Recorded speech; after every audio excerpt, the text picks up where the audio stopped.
voltamos com a mesa de debates ao vivo aqui pela TV Juiz de Fora. E agora com a nossa outra convidada, a psicóloga Elisângela Pereira. Seja bem-vinda, Elisângela. Obrigada, Luciane. Prazer. Igualmente.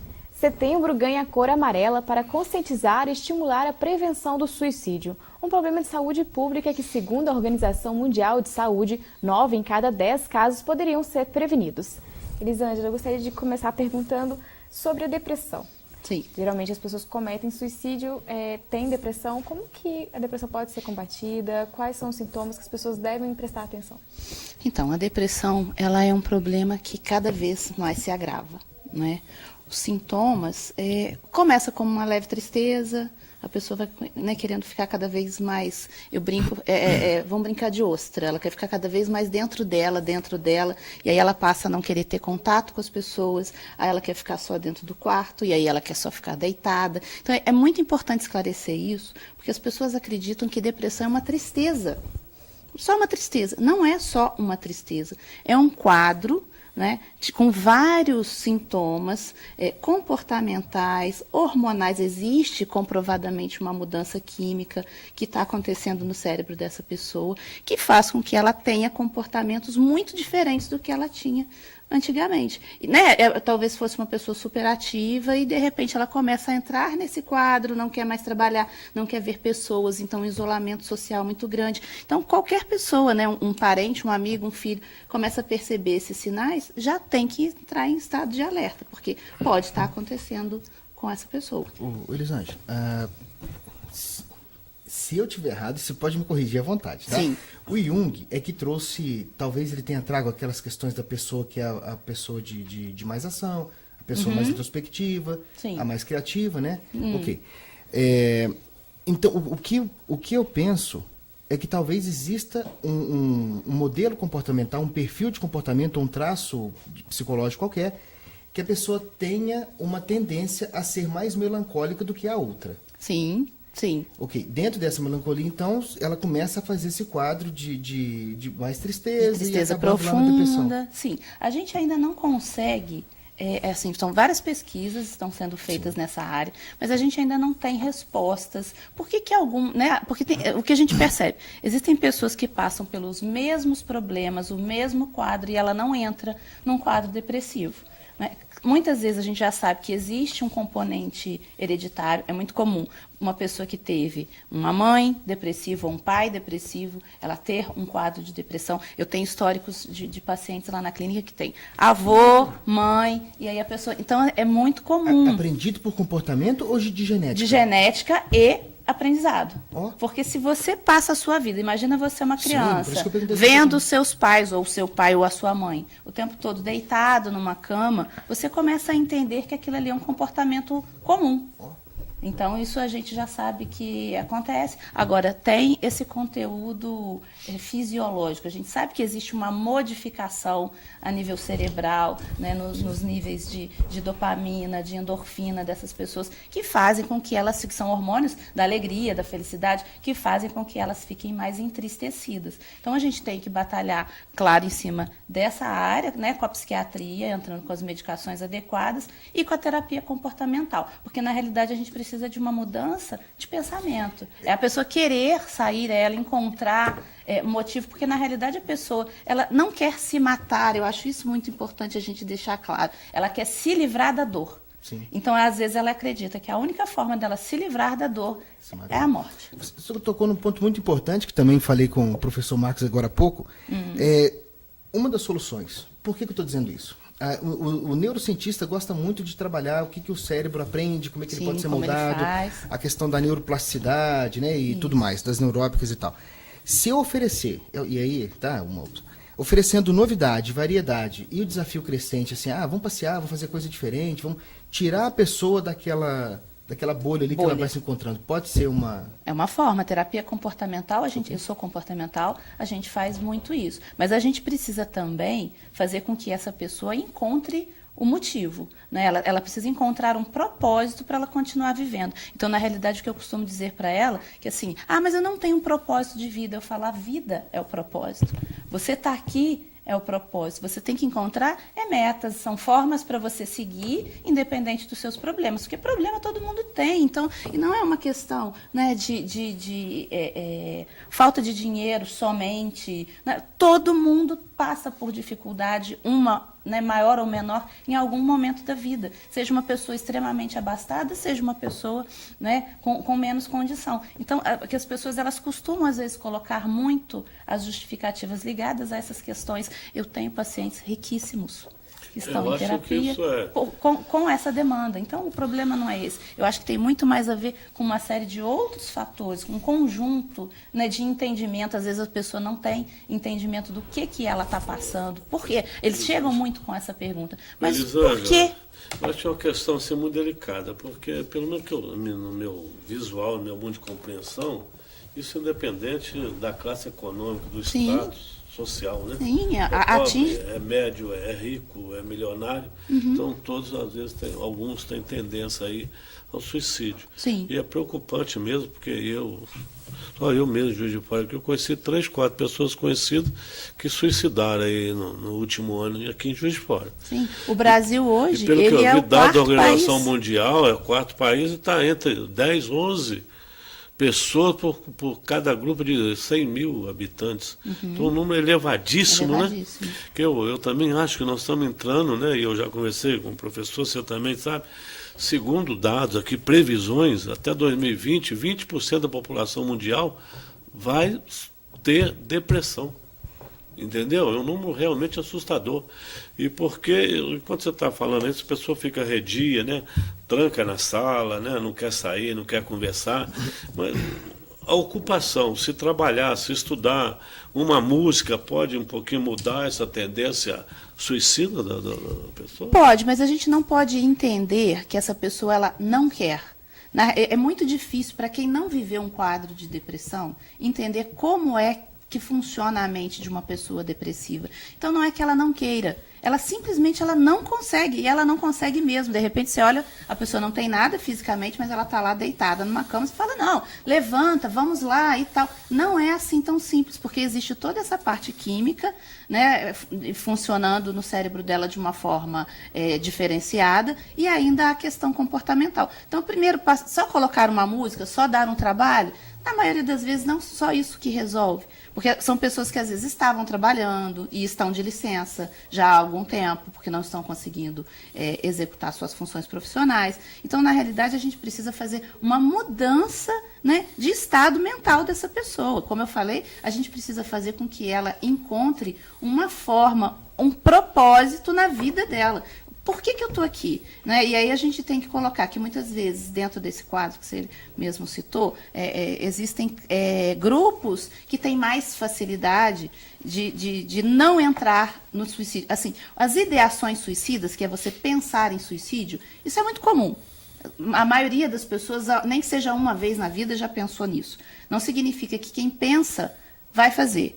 Não é? E não significa que quem fala o tempo todo que vai se matar também não vai se matar, porque tem gente que tem essa crença, isso é para chamar atenção. Então eu acho que a gente tem que dar a devida atenção, sim, toda vez que uma pessoa toca nesse tipo de assunto, às vezes numa conversa informal, a gente nunca sabe se aquilo ali é uma brincadeira, se não é uma brincadeira, se ela está falando sério, porque a gente não sabe o grau de sofrimento psicoemocional daquela pessoa. Eu falo que depois que ela entra para dentro da casa dela, só ela sabe o que ela está sentindo ali, entende? Então, não é só isso, eu acho que antes a música, o trabalho, isso vem depois, já num estágio mais avançado, mas o primeiro passo é um tratamento medicamentoso juntamente com a psicoterapia, fazer com que essa pessoa volte a acreditar na vida. A questão é, ela está desesperançosa, ela não acredita, por algum motivo, cada um, né, com a sua questão, que é muito subjetiva, mas ela não acredita, ela perdeu, a vida perde a graça, eles usam muito essa expressão, a vida perdeu a graça, a vida perdeu o brilho, a vida perdeu a cor, é tudo cinza, pode estar um dia azul, e elas falam para mim que o dia está cinza, não tenho vontade, não quero falar com você, não quero falar com meu marido. Questões, o que pode causar sintoma, um bullying, por exemplo, uma decepção amorosa, um desemprego, pode desencadear esse processo depressivo? Claro, claro. A questão é que, normalmente, essas pessoas, isso a gente sabe, são pessoas que têm uma tolerância muito baixa à frustração.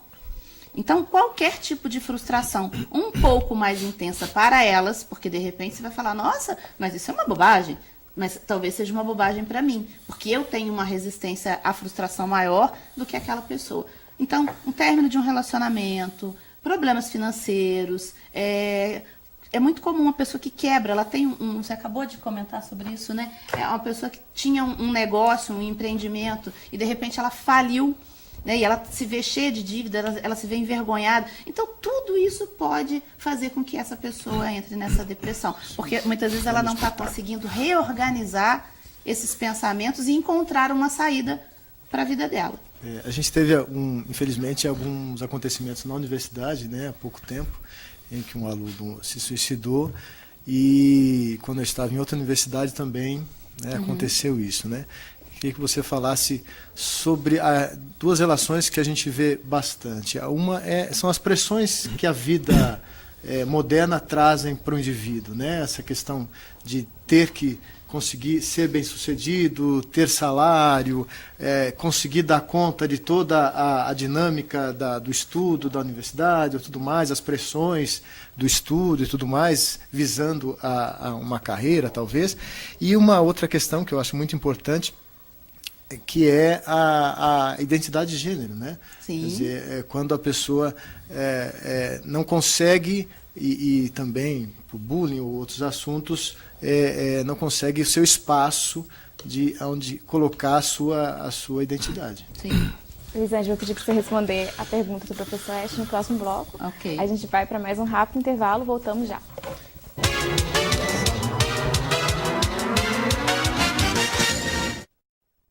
Voltamos com a mesa de debates ao vivo aqui pela TV Juiz de Fora. Pascaline, você gostaria de complementar a pergunta do professor Ash?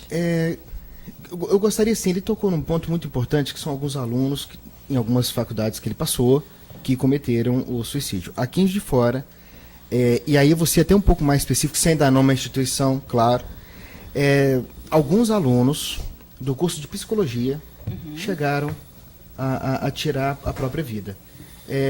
Relacionando com dele, só para você continuar, só para aproveitar a pergunta. Pegar o gancho.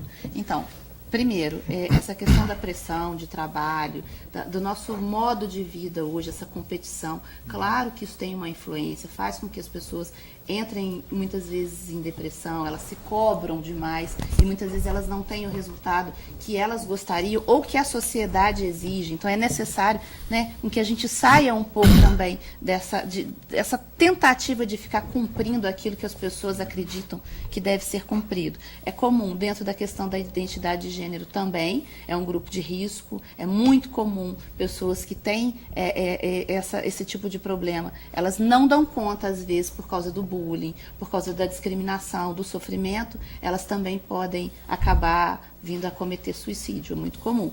E em relação à questão, né, de alunos, especificamente dentro do curso de psicologia, o que a gente sabe é o seguinte, as duas profissões em que não só estudantes, tá, mas já profissionais formados, atuantes, onde você tem maior número de suicidas, psicologia e filosofia. São os grupos onde mais as pessoas se matam. Aí as pessoas falam, mas por que deveria ser o grupo, né? Porque a realidade é que nós, dessa área, a gente tem muita informação e a gente lida com um lado da mente que é um lado, vamos dizer assim, sombrio. A gente lida com um lado sombra, tanto com o nosso, 24 horas por dia, quanto com o lado sombra das pessoas. Então, as coisas que às vezes eu ouço no consultório, se eu não estiver com uma cabeça, com uma mente muito centrada, realmente eu entro em desequilíbrio. E detalhe, a gente só ouve reclamação. Ninguém traz solução. A gente só ouve coisa ruim. Entende? Então a gente muitas vezes fica com a sensação de que realmente o mundo não tem jeito, né? É muito ruim, enfim.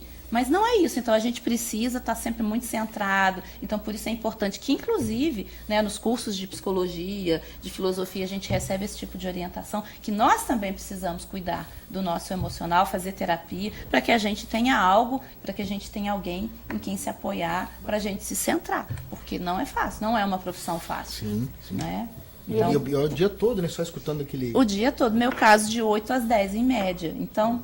pensa de segunda a sexta sem parar um minuto. Para o almoço rapidinho, cafezinho e vamos que vamos. Então, você tem mesmo que fazer esse trabalho, tem que estar sempre bem orientado, fazer cursos e tirar o tempo. É o que eu falo, eu preciso para mim, isso é o que eu uso para mim. Eu preciso daquele tempo para ficar fazendo nada. Então, onde que eu vou?